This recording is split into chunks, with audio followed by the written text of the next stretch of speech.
যে একজন দর্শক আমাদের থেকে জানতে চেয়েছিলেন যে একজন ইমামকে দান বা সাদাকা করা যাবে কিনা। আমি যদি বিষয়টা আপনার থেকে উত্তরটা এইভাবে করে চাই, আমরা সেই দানটাকে গিফট হিসাবে দিতে পারি কিনা? জি, যে আপনি যদি ভালো বলতেন। বলেছেন। তার আগে আমাদের নিজেদেরকে প্রশ্ন করা দরকার যে আমাদের ইমাম, আমাদের খতিব, একজন আলেম, তিনি এই অবস্থায় পড়বেন কেন? ইয়েস।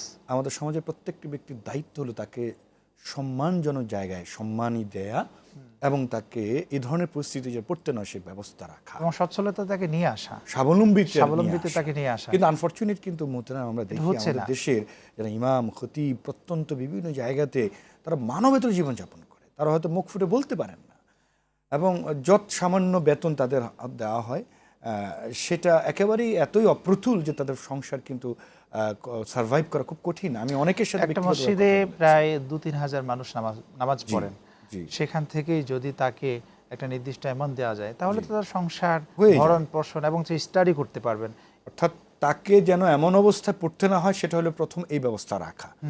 এক, দুই হলো যে আপনি যেটা বলেছেন যে না আমরা তাকে হাদিয়া দিতে পারি, তার সম্মান আল্লাহ রাসূল সাল্লাল্লাহু আলাইহি ওয়াসাল্লাম হাদিসে বলেছেন আনজিলুন নাস মানাজিলহুম, ওই যাকাত ফিতরা ওই সমস্ত না ধরে প্রত্যেকটা মানুষকে তার সম্মানজনক জায়গাতে তাকে সম্মান দেয়া, তাকে হাদিয়া দেয়া, তাকে গিফট দেয়া বিভিন্নভাবে এটা হয়ে থাকে। অবশ্য হয়ে থাকে আমাদের আলেম এবং খতিব ইমামরা মাশাআল্লাহ আমরা যারা মুসল্লিয়ানে کرام আছি আমরা তাদেরকে হাদিয়া দেওয়ার চেষ্টা করি। এবং এটা এখানে একটা প্রশ্ন করে রাখি আপনাকে, আমাদের সমাজে কিন্তু আমরা দেখছি যখন যাকাত দিই, যখন ফিতরা দেই, আমি ফোন দিয়ে আমার কাছে যাকাত নিতে এসো, অমুক দিন এসো, আর ফিতরার টাকা তোর জন্য কিছু রেখেছি এসো।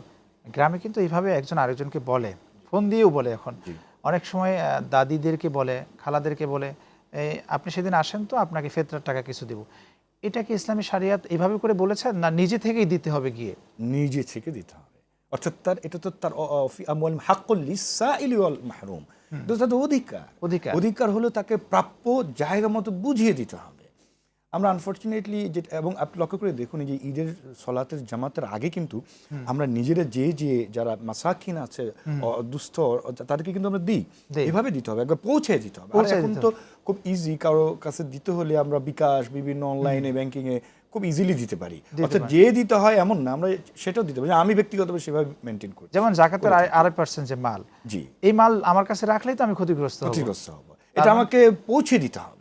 এবং সেক্ষেত্রে একটা জিনিস আমি বলে রাখি যে একটা ফিলসফি, মানে সাদাকাতুল ফিতরের যেটা নিয়ে একটু কথা হচ্ছে, এটার ফিলসফিটা আমাদেরকে বুঝতে হবে, যেটা হাদিসে আমরা শুরুতে বলছিলাম যে এমনভাবে দেওয়া। এবং আপনি নিসাবটা যদি আমরা বলি, নিসাবটা নিয়েও একটু বলে রাখি, আমরা অনেকে আছি যে একবার সর্বনিম্ন যেটা 110 টাকা এটা দেওয়ার চেষ্টা করি না, এটা আমার অ্যাজ পার মাই ইনকাম ক্যাপাবিলিটি আমাকে 2805 বা 10 টাকার যেটা আছে হাই স্টুডেন্ট পনির যেটা হিসাব করে আমাদের উচিত হবে যখন আমি বিত্তবান হই, ধনাঢ্য হই, তাহলে আমার সর্বোচ্চটুকু দেওয়া, আমি আমার উপার্জন ক্ষমতা অনুযায়ী আমার রেঞ্জ ঠিক করা।